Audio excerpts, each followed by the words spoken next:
Perfect.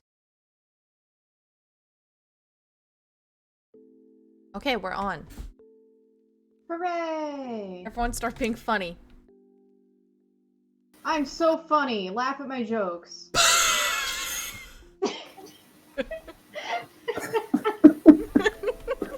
Well, you did it. I did it. Yay!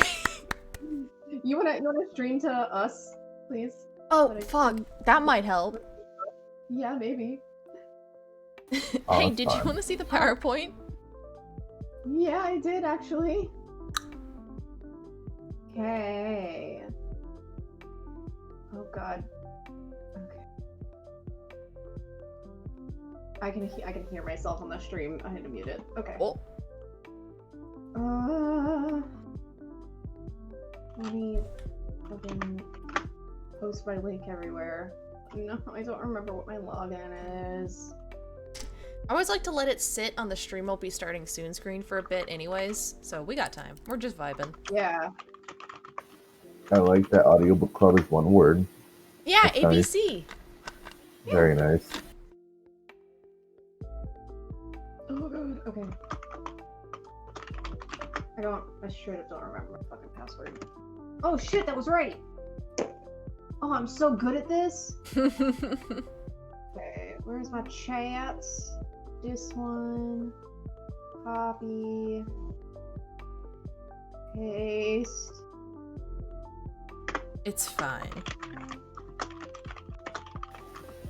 So, without going into detail about the book yet, I learned what Texarkana finally meant. It's not a word I heard it on the TV when I was a kid, but I never needed to hear it again. And I was listening to this book and I was like, you know what, that makes sense that that's what that means. And, you know, I had like a little epiphany about it and I was like, Texarkana? I don't remember that word at all. It's in the book at some point. It's a couple of state, points. right? Or it's a city? It's like the area, it's like the wooded, rivery area between Texas and Arkansas, I guess. Okay. I had to Google so many words that I was like, I don't know what this means. I don't know what this means. I don't know what this means. It all ended up being like boat stuff.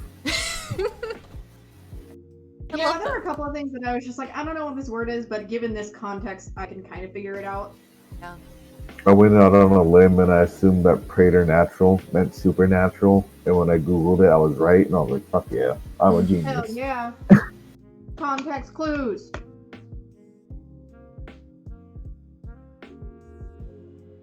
That's some good So I guess, literacy skills. Yeah. Go So ahead. I guess like a quick, did you like it or no? It is okay to say no. I have a complicated answer for this one. Because I liked the story, but I hated everyone in it, and I hated how it was written. That's valid. I liked the story a lot. Okay. Yeah, most of those characters are not likable people at all. They're all terrible people. I hated them. Yes. Is that bagel? That's my cat. So I hated all the characters, but I liked that I hated them because of how they were written. So I liked the book. I liked the characters because I hated them. You know, I liked the way they made me feel. I had some very visceral emotions about some of these people, and I was like, why can't you just fucking die yet? Why doesn't somebody just kill you? And then, but I was like, I had a lot of trouble keeping up with where the story was, and I was like, okay, I'm pretty sure this just happened. And I had to like re-listen to a lot of chapters. Yes. Because it's like, I feel like if they had announced chapter breaks, it would have helped me a lot. Instead of just reading the chapter title, then I'd be like, wait, did the chapter end? Is this a different person's point of view? Yeah, it was the transitions were a little weird. Yeah, I feel without the visual aid of like paragraph breaks, sometimes it was like, wait, the what now? Yeah. That's why I wanted to hold and look at your book earlier, and I was like, I feel like this book would be so much better to like read as opposed to an audiobook. Not that there was anything wrong with the narrator's performance, it was just so much easier to look at. I was like, okay, that's clearly a new chapter. It says little fish for the first word. so much easier to So- notice. So the weird thing is that I'm the opposite, and I think it's because I read it first. Hearing it was a very different experience for me because, like, I kind of already knew it was going to happen, right? And so being able to hear it and hear the way that the setting was expressed was really cool to me. Yeah, I like that a I don't lot. know. I thought it was neat, but definitely something that is better if you have already read it. Yeah, I feel like I would have let. Oh, sorry. I ate up all the setting stuff. I was like, that's gross. I don't know. That's like, that feels sticky, and I don't like that. Yep. Yeah, they did really well with setting the tone of basically everything. I feel like I would have liked this book a lot better if I had read it first and then listened to it, because I think the audio delivery was really cool. Yeah. I think they did a good job. Yeah, that makes sense. That makes total sense. It's one of those Okay, reads do we wanna then dive right in? listens. Huh? Yes. Do we want to dive right in? I'm ready to Start dive in. I'm warmed up. Our full discussion. Let me put on the scene. Right. Okay. Okay. Yeah, so in case you guys weren't aware, we just finished reading The Boatman's Daughter by Andy Davidson. I actually read this book previously. I picked it up at an airport one day before COVID, and I pretty much devoured it in like 1 to 2 sittings. I absolutely loved it. It's very like Southern Gothic, supernatural, drug running thing going on, and I thought it would be cool to experience that with my friends. You can click. All right, we're getting in the boat. She's taking us down the river. Yeah. Just painting the scene. So, basically, just a quick summary of the book. It follows a woman, Miranda Crabtree. She's around 21 or 22, who's part of a drug running operation. Her family includes an old witch that lives in the woods, or I guess in the marsh, and a little boy named Little Fish, who should have died at birth. And while her life isn't easy, if by any means, it gets turned upside down when she's asked to make a run that isn't just drugs. Can I throw in an opinion real quick? Yes. Little Fish is the only redeeming quality of this book. I lived for Little Fish chapters. Little Fish was a very good boy. I love Little Fish. This Yeah, Littlefish was so ready to fucking kill that one chapter. like fucking get it, little man. Like hell yeah. And like when he got stabbed and couldn't scream and he was like scream and I was just like a baby. Yeah. Anyways. I mean, Little Fish is consistently referred to as like a beacon of hope of things that are pure and good and wholesome. Like Little Fish is the good character of this story. Literally the only one. Yeah. So Love. I did a quick summary of like the main characters of the book, and the next slide has a couple more and then some minor characters. So Miranda is our main narrator. Her mother died when she was too young to really remember her mother, and her father died mysteriously when she was about 12. The very first chapter essentially describes what happened the night that he died. Iskra is the old witch. She's basically the Baba Yaga. They actually refer to her as Baba. Like, that's like her grandmother name. They call her Baba. She lives in a cabin in a secret pocket of the woods full of spirits and old magic. She's seen like killing flies and tipping them into a little spoon to feed to the house spirit. Her bathhouse has a spirit in it. The house itself lives and groans for her. I thought it was a really cool interpretation of the Baba Yaga kind of story.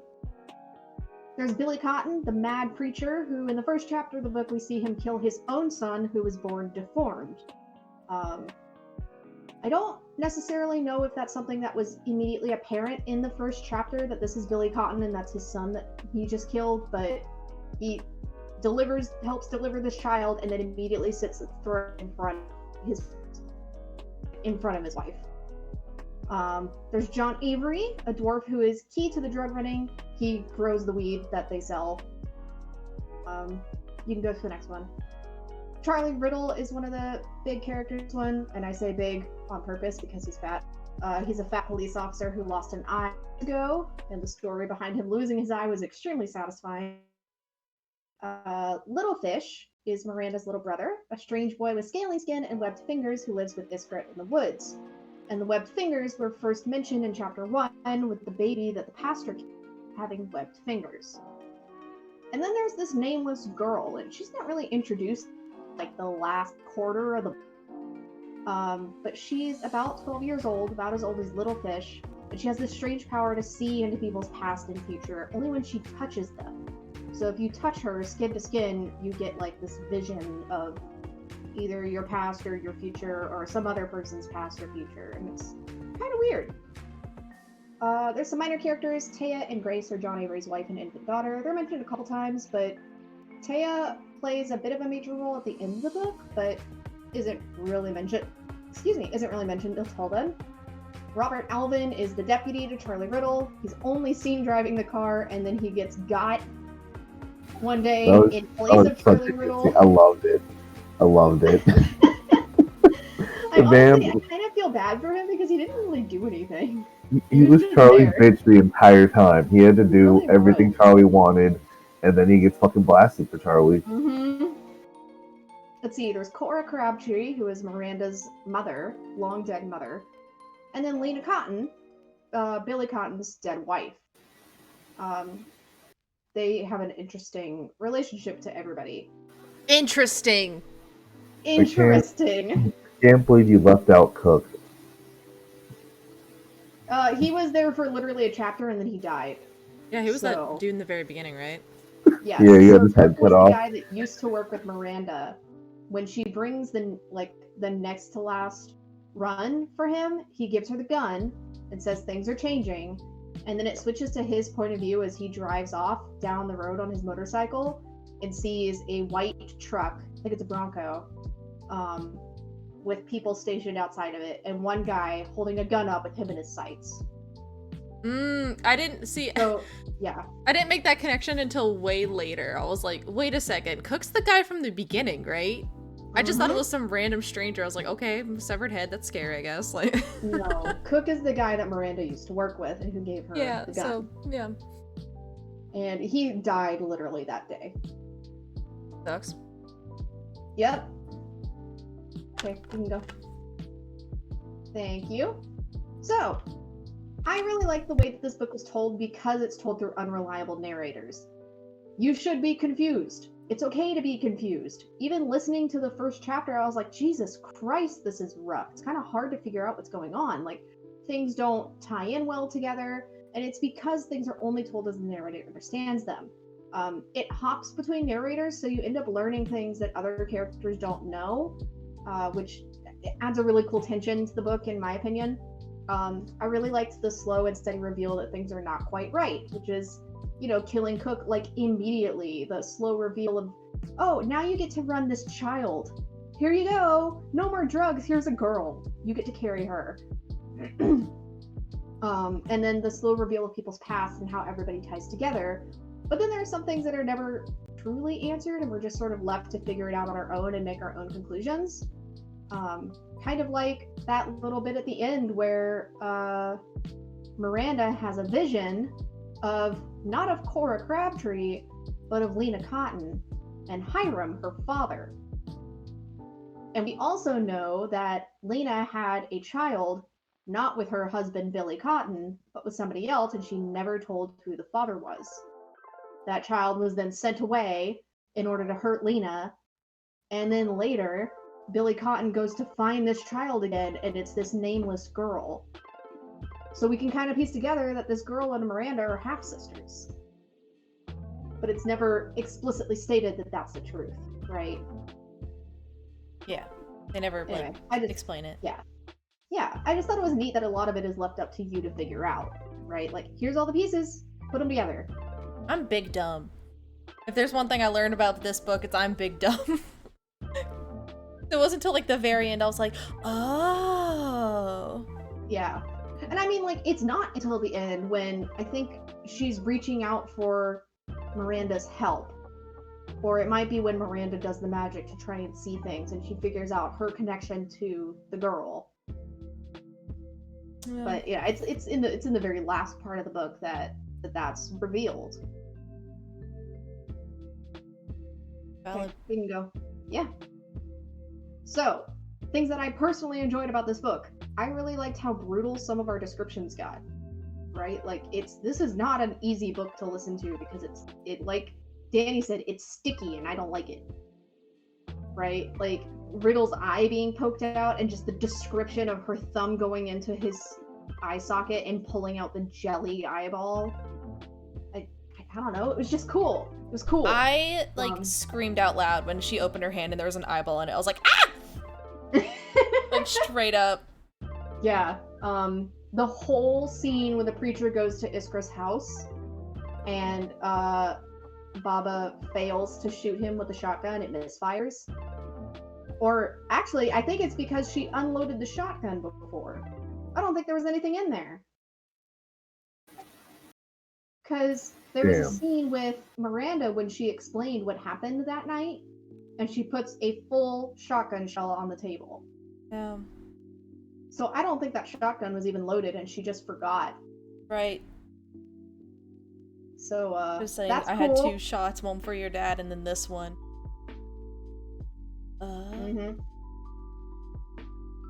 Sorry, go on. But that whole scene with the preacher basically trying to chop her to bits, and then the house itself upheaving, I just thought that was really cool.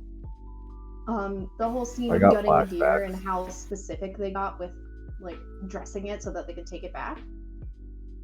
I don't know. I just liked how like gruesome it got in some places. I really like the way the magic worked and that you don't have to be magical like latently in order to use it. And this is evidenced by the fact that Miranda was able to do magic just by being told what to do by the Leshy, which I really fucking like the Leshy. Yeah, and then like the way that things were revealed in a way that made you think you should have known that all along, like when the girl is revealed to be Miranda's half-sister. But they were dropping all these hints that if you had picked up on them earlier, you might have been able to figure it out before it was told to you. Yeah, they did a good job of laying the seed. Yeah, absolutely. And not just that, but like talking about like the people who killed Cook are the people that showed up the next night, right? They're the giants and the guy with the sharpened teeth. Yeah. The same group of people. But yeah, I think that's all I had for this slide. Yeah, and so now we have our big open discussion thing for like things that you liked or disliked or characters that you really liked or disliked. Like the whole book, I did not get Miranda's motivation. Like, I got it, but I was also like, bitch, just let it go, mama. Like, it's fine. I don't know. What, with the drug running? With her dad. Just the whole situation with wanting his body. Like, I understand, but it's like, mama, it's part of the swamp now. Let it go. Going into the grave? Nasty. So yeah, I think her biggest concern was that she knew it wasn't a natural death. It was more for closure than for like specifically laying him to rest or anything. It was selfish. I just never got that. It wasn't expressed to me. Yeah. I kind of felt like the John Avery being a dwarf and then the giant were things that were like kind of shoved into the book to add in extra magical stuff on top of the witch, because it would be weird if it was just the witch and the Leshy. Because I felt like they kept mentioning that John Avery was a dwarf, and I feel like it was like the author had his editor or somebody was like, "Hey, you gotta like make some other people some magical stuff so he like stands out." And he's like, "Okay, fine, John Avery, the dwarf." I thought they were just using like a bad term for a little person. I mean, he does have dwarfism. Right? Yeah, like so that's what I figured, and I just figured the giant was just really tall. Yeah, he is. But just this, I get what Danny means. It's the word usage and like how you use them. I see. I think that makes sense. Because like, okay, is there magic? Did you guys have this question at all? I did not, because, like, from the very beginning, we can see that there definitely is magic, because the baby was dead, and then it suddenly wasn't dead. I And was the like, slit in its throat was gone. at like the halfway point in this book, I was like, okay, is there like really magic, or is this just all like, this is a girl that thinks this lady's a witch, this dude thinks that this dude is a dwarf, thinks this guy's a giant, and I was like, sitting, listening, and then the Leshy showed up, and I was like, that's magic. Yeah. That's definitely Yeah, magic. there's real magic. And then the house started doing something, and I was like, yeah. Oh, like the moment I was introduced to Iskra, I was like, okay, she's a witch, we're moving on. Yeah. Like, I was like, alright, magic's real, moving on.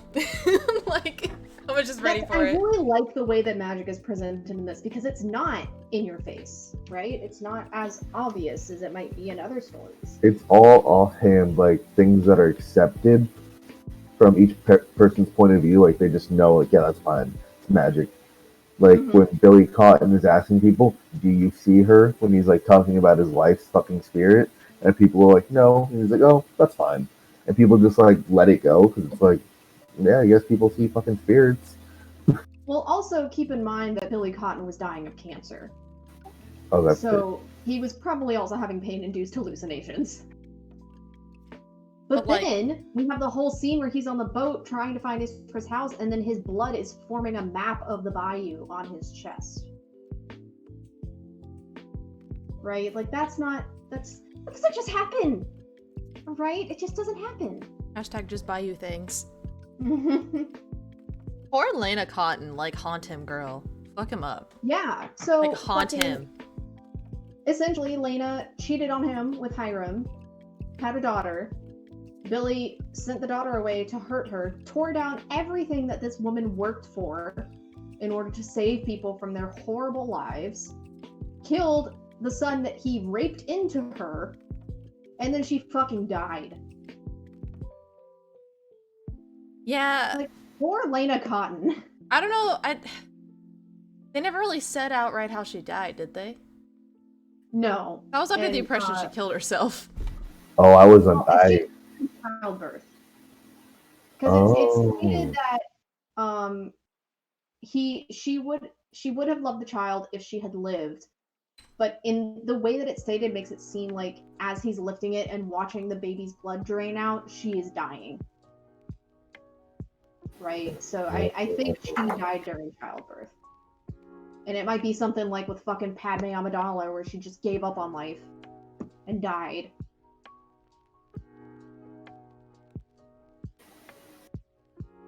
I mean, like, she lost everything she ever worked for. She didn't have a family. She didn't have a person that loved her. Jackie, you didn't watch Star Wars, right? No, I don't know. Why are you laughing? I don't know. I don't know. Did you understand that reference? I know who Padme Amidala is because I used to have a Barbie doll of her back when I was a kid. She looked otherwise healthy, gave birth to children, and then died immediately after because her husband went crazy. No. She just gave up on life, and so she died. Valid. She just died. There was no purpose to it. She just stopped living. Like, yo, fuck these kids I just had. I'm out. Peace out, Obi-Wan. 3PO, take care of my kids for me. R2, enjoy pod racing. I'm outie. Okay, sorry. A weird amount of... Oh, damn it, go on. No, go for it. A weird amount of Star Wars has been in my life lately, and I'm so concerned about it, because the show I'm watching just had a Star Wars episode too, and I'm like, what the fuck? Anyways. It's time. It's fine. You don't have to watch Star Wars. I don't want to. There's a lot of things I feel that you need to watch in life that are good. I enjoy Star Wars a lot. I don't think it's one of the things you need to see in life. Lord of the Rings. You should totally watch Lord of the Rings. That's different. You should. That's art. Here's the thing. You know, to Star Wars fans, Star Wars is also art. It's just I don't think you need to see it. The thing with Lord of the Rings is I know I'm gonna love it. I know I'm gonna have to devote a lot of time and brain space to it. And I'm not ready for that kind of commitment right now. That's fair. I need to get through D&D first, and then I can move on. Okay. Gotta make room in my love brain. All right. You were saying, sorry. I don't remember. I'm sorry. No, it's okay. It's gone. But yeah, I don't know. I like the way that things were described. I was less annoyed by the southern accent than I thought I was gonna be. You know, like being somebody who grew up in the South and was expecting it. I'm like, you know what? This isn't the worst one I've heard. This isn't that bad. You like it? I liked it. I liked it. I don't know better though. I don't like southern accents, so that's on me. But like it wasn't annoying in the way that I was expecting it to be, because she clearly does not have an accent when she's speaking, but when she narrates people's voices, she does. And like for a fake southern accent, it's pretty solid. I thought it was pretty immersive for what it was. Yeah. I liked the detail that little fish can't speak, and they never really say it, but like because his throat was slit. Yeah, that's probably why. I hadn't really thought about it. I just had a big thing in my head. I was like, what? Yeah, you're right. Jesus. Yeah. Yeah, I thought it was like, man, that's a weird thing for merfolk, but then I'm like, no. Wait. Wait. So it was cool that he learned to sign. I appreciate that they had a character who signed. And Miranda taught him, but Baba never bothered to learn. And they stole a book from the library. Yeah. I just thought it was interesting. In my head, I kept flipping back and forth in times for this book. I was like, there's boats with engines, there's cars and stuff. But I'd be like, in points of this book, I'd be like, okay, this is like a billion years ago. They're in wooden boats. They're just trying to get down the river right now to live. And I was like, wait, there's guns. I kept like jumping, but I was like, wait, I kept having to like jump back. I was like, wait, there's stuff happening. There's a post. Danny, have you ever lived in a profoundly poor area in your life? I used to live in like a couple miles southeast of here, which is pretty bad, but that's it. It's bad San Diego. These people are dirt fucking poor. Yeah, you gotta get like... You do what you gotta. Yeah. And living in a place like that, in a swamp, it kind of reminds me of Louisiana. Like, you just live in a swamp. You have boats for when it fucking floods and you can't get to work. You just gotta row your way to work. Yeah, I imagine my papaw's boat. It's Miranda's, so it's like, that's my papaw's boat. Like, I don't know. Just reminded me of it. It made me a little homesick listening to some of the stuff. Aww. You wanna go back to the South? Yeah, but like, just visiting, you know? Absolutely. Like, I don't want to live there. Yeah, her accent was so believable that I would be listening to it, and then I'd go to say something and it would come out Southern. Oh, yeah, the fucking accent kept coming. My accent kept coming out. It's weird how that happens. Yeah, I get like that when I get off the phone with my dad, right? Like, or even with my mom. Like, all right, well, I guess I'm Southern for a little while, and then I figure my shit out and get control of it. But, to enunciate. Yeah, exactly. But then other times I'm like, what are consonants? Consonants or sheep? Yeah. So, I mean, overall, I really like this book. I think it's a fun experience. Probably better because I read it first and not listened to it. Yeah. I enjoyed the book. Thank you guys for humoring me and reading it with me. I like the book because it just made me feel a lot of things. The thing is, I just don't remember a lot. I honestly don't remember all of the things that happened, but I remember how I felt as I was listening to this book. And it's like, if the book can make me feel that way, it's got to be, it was a good book. It's what he was trying to do, was make me uncomfortable, make my skin crawl. Yeah, I think the whole scene with the Leshy was definitely a skin crawly kind of thing. I did not find the Leshy that scary or anything. I was just like, okay. It's not scary, it's just like the delving into the squelching mud and pulling out a skeleton. I don't know, but I really like the Leshy. I like that iteration of a forest spirit, essentially. Yeah, and I liked learning about Iskara's past. like her history. Man, I'm not remembering that part. So her mother was also an old witch, like kind of like her, like the old magic kind of witch. And she knew that Lena Cotton had magical powers too. Lena could also see in the same way that this nameless girl can see. And the old witch spent years and years delivering babies, healthy babies, and she begs the Leshy to give her a child because she just wants a family. She just wants somebody to love. And instead, she gets this deformed, scaly baby that the preacher has murdered in front of his wife. And she gets the opportunity to sacrifice someone else's life in exchange for him. Do the swap. I remember. Yep. So she kills Hiram, brings the baby back to life, and now suddenly she's got 2 kids because this daughter doesn't have a father anymore, and she's dying from a snake bite. Them's the beans. Mm-hmm. That's just swamp beans. Them's just swamp beans. But yeah, I don't know. I liked Iskra a lot as a character. Like, I don't know. She seemed like your typical no-nonsense taking grandma.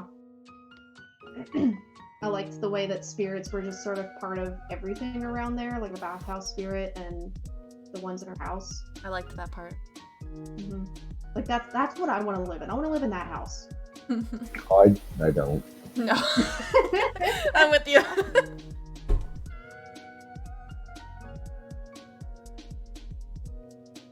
But yeah, it's an enjoyable read, I think.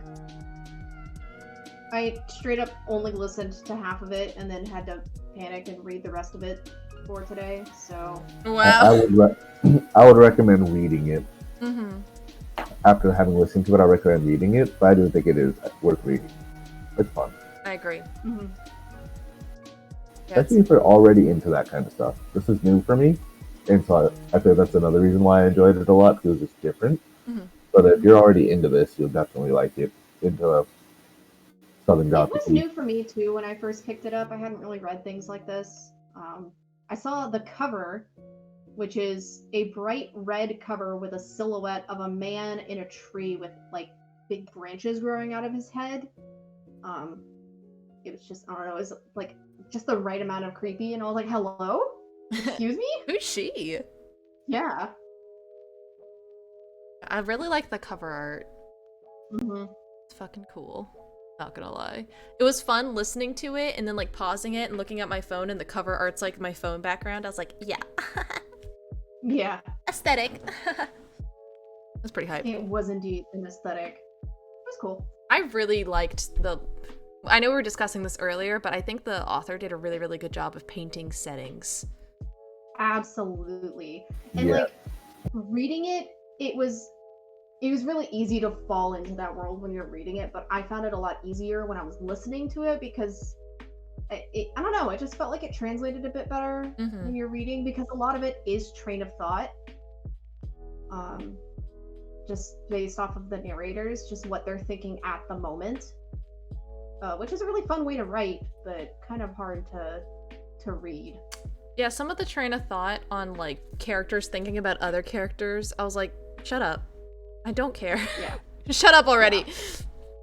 So many people are horny for Miranda. I know, it's gross. I didn't. Yeah, I don't like that. Well, Charlie got his eye poked out because of it, so get fucked. Cook didn't get his head cut off because he was into Miranda, but I like to think it was because of that.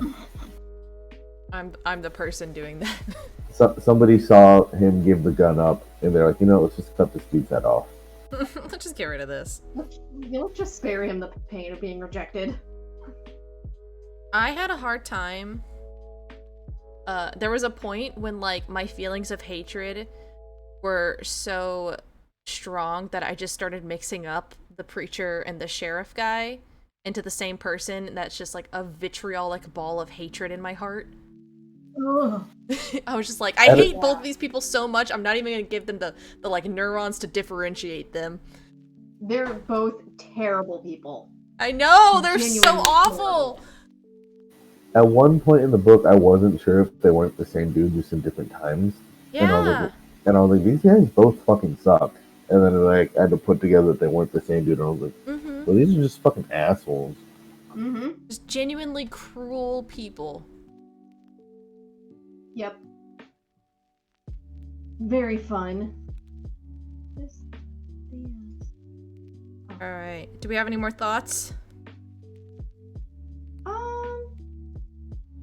I don't.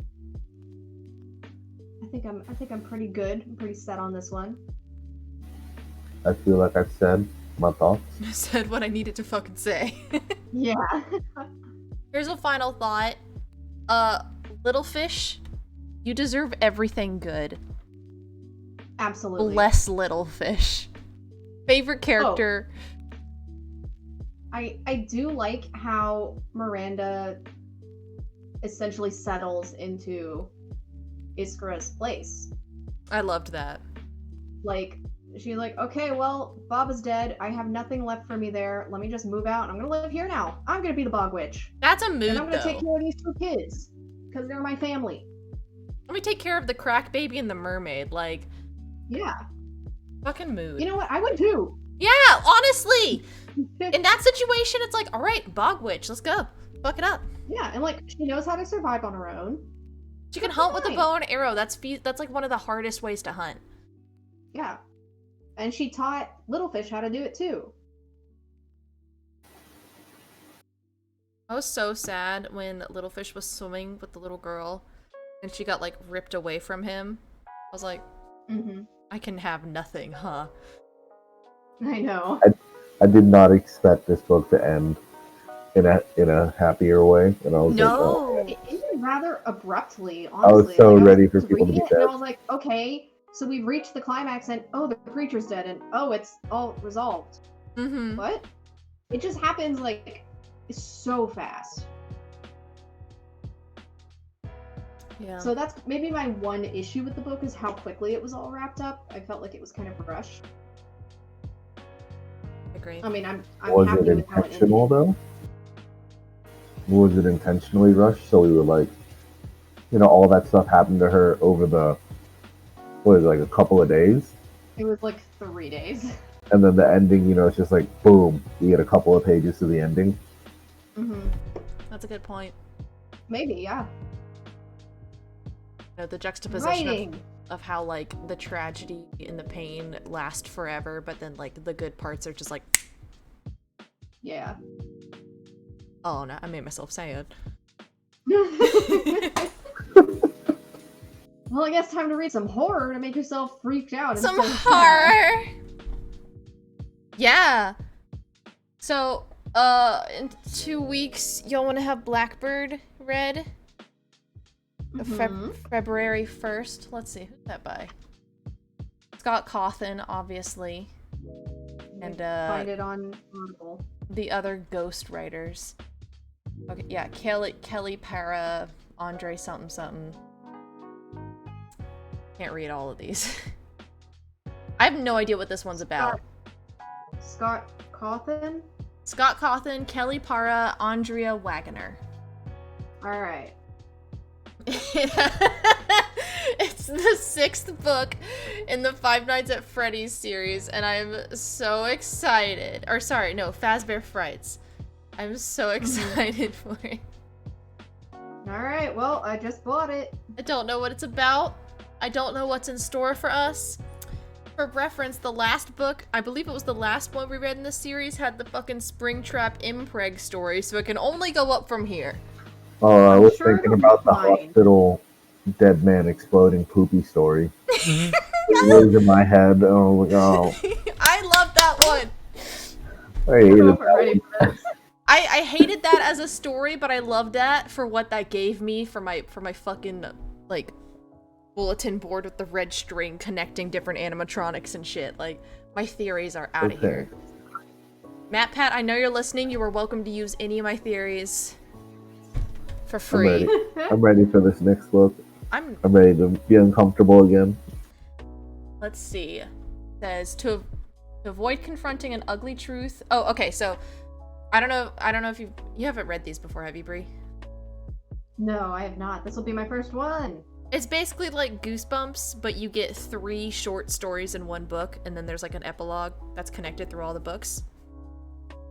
Okay. So it's gonna be one short story just wrapped up, another short story wrapped up. And so they're not like related. But they're all in the same universe, question mark? You could grow attached to these kids, and then they could live or die, and then you'll never fucking know. Mm-hmm. There's a lot of open ends. I don't know if I'm prepared for this. Shout out to the Lonely Freddies. There's also some really fucked up sad shit in some of these, I'm not gonna lie. I'm sure it's fine. Sure, it's fine. Now I'm thinking about the Lonely Freddy episode, and I'm just sad. He wanted to hang out with his sister again. So Not episode, but book, you know? Like, damn. My hell would literally be to be trapped in like a machine and just have to sit there and watch my family love a copy of myself and not me. Like that is the deepest sense of horror I could think of. Sounds miserable. That's Fazbear's, baby. How do they come up with this shit? I don't know. I do think the books have gotten so much better since they added more writers, I'm not gonna lie. Andrea Wagoner really did good. Because I don't remember, it was I think it was the 4th one, Danny and I read it, and we were like, we want to keep listening to this? This kind of sucks. And we're like, okay, let's give the next book a chance. And then, yeah, that shit hit hard. And then it got really good, yeah. I definitely remember there was a point where like, did we stop? I remember, like, at one point I was like, yeah, we're good. We're fine. We're fine. It was It's a right team before the effort Lonely now. Freddy's. It was like book 2. Anyways, that's all I got. Yep, I got nothing. Alright. With that, I think I'm gonna end the stream. Thanks everybody for watching. I'm here chatting with... Thanks for chatting with me. Yeah, thanks for suggesting it. Guys, thanks for being in this audiobook, actually. Like, this slaps. I love being able to discuss books with my friends. It's nice. It is nice. Force myself to read. Yeah! And, like, I never would have picked up The Boatman's Daughter on my own, but I'm glad that I'm being able to, like, read books that I otherwise wouldn't have read. Yeah, that's sort of what I'm taking it to be, too. Same with, Like, I know I would never read a Fazbear Frights book. Ever. Right? I would have no interest in reading it, but here we are, and I'm gonna read it, and I will probably enjoy it. Nobody's showing up to a bookstore and picking up a 400,000 word book without their friends being like, yo, this book is good. Mm-hmm. Yeah. Yeah, I never would have read the Stormlight Archive. Like, that 100% looked like something that wasn't in my sphere, and now I'm like, but it is in my sphere. And now I'm invested, and I hate it. And now I'm madly in love with Yasna God Colin. damn it. Oh. Jackie's really invested at this point. Shut up. Do you know how far? Shut up! I don't want to talk about it! I need to start book 2. I've already It's made the just like- PowerPoint for book 2. Really? Or Oh, parts of shit. it, at least. Yeah. Jackie took like a month and a half. I don't know, maybe I think it was like 2 months to read book 1. I think is how long it took us. And then it's been what, 2 weeks? 3 weeks? And you finished book 2 and you're like partway through book 3. Shut up! Holy shit. It's good. I'm so that makes me happy. I like it a lot! So glad you're enjoying it. This will be influencing the way I DM, by the way. 100%. I've changed. Alright, well, So this book is what got you into prepping for D&D. Maybe a little bit. Maybe a little bit. Okay, anyways, we'll actually end the stream now. Make sure to follow us on Twitter. We've got @ChrisCosplay, CRYS_COSPLAY, and @HenryBlazer420. And then I'm at KeyLime, QUI_LIME. And Bree, you also have a Twitch channel, correct? I do. It's Crystalline Flowers here on Twitch. One word, all lowercase. I typically stream on Thursdays at around 5 p.m. Pacific Standard Time. I am thinking about also doing Tuesdays, maybe. Nice. My schedule lightened up a little bit, so I might have an extra day. I don't know if I'll do that this week, though. We'll see. It might be like a mystery, a sudden surprise stream. Ooh. Or not. But for sure, I'll be streaming on Thursday, assuming I don't forget again like I did last week. Oopsies. Definitely done that. You look at the clock and you're like, I was supposed to stream an hour ago. Yeah. It was like 5:15 when I looked down, and I was like, ah, shit. But, whatever. Them's the beans. Thanks y'all for watching. Thanks y'all for playing. And Looking forward to reading the next book. Hell yeah. Have a fucking, those of you listening, read the material, study up. There will be a quiz. And the quiz will be entirely on oh my gosh, I'm stuttering. Freddy Fazbear lore.